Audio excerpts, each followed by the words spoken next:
All right, so first National Institute of Allied Arts, little parlor guitar from the 1930s, maybe 1920s. Anyway, little student model guitar. These are awesome.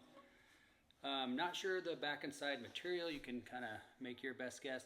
Online, it says a lot of times these are made out of birch and spruce top, birch back and sides a lot of the time, but not always because it was the 1920s and 30s, so they just rolled with stuff. Real deep V neck. This one right now is tuned up a step, which is really rare to do with a vintage guitar, but this has nickel flat wound strings on them which have less tension, and it's a 24-inch scale length, which also has less tension. And so these are also just constructed like really solid. There's no cracks or anything in here that I can see. I think it's just a little bit thicker wood all the way around. They weren't quite as refined as like more expensive models would be, because these were like cheap guitars, you know, as cheap as they could make them basically for students to be able to afford them. So, but it's held up extremely well. I don't know if I've ever had a guitar from this era that is this nice still. It plays really great up and down the fretboard. When I tune it up, there's no buzzing. When it's down to standard tuning with these flat wound strings, it's a little bit, a couple like the G string just buzzes a little bit, but now it's,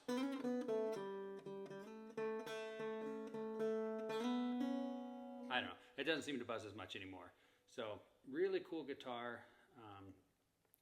I would probably, once these wear out, I'll probably go back to just my light gauge or extra light phosphor bronze, like Diodario ones.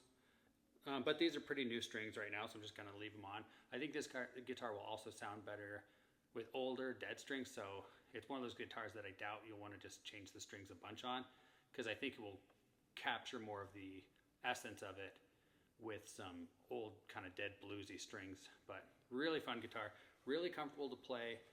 It's a great couch guitar just to pick up. It kind of gives you a different vibe, and so it's a great songwriting guitar. It just has a different sound and different feel and different emotion tied behind it, I guess. Anyway, if you want it, you can buy it. You don't have to, though. thanks for watching the video. Very cool guitar. First National Institute of Allied Arts was a music school. Show you a couple things real quick. Sorry, I was going to end the video, but I'm going to show you some things.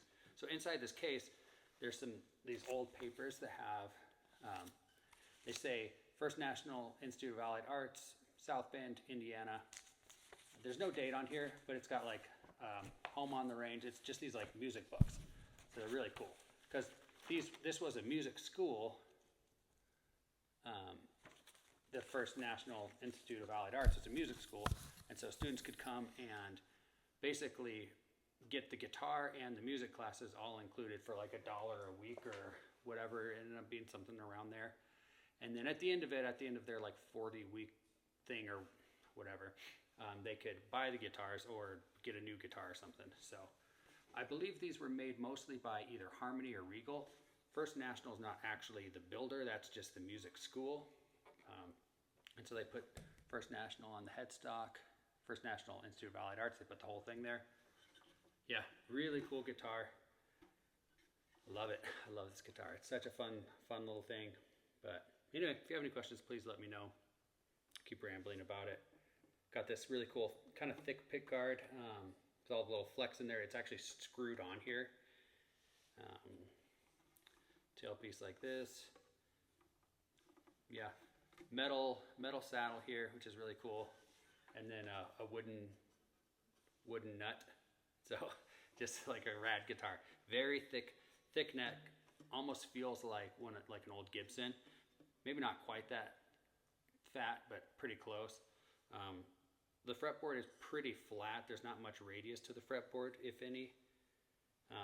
I would say it's flat. And what else about it? Yeah, kind of some cool stuff in here. So I talked about all that.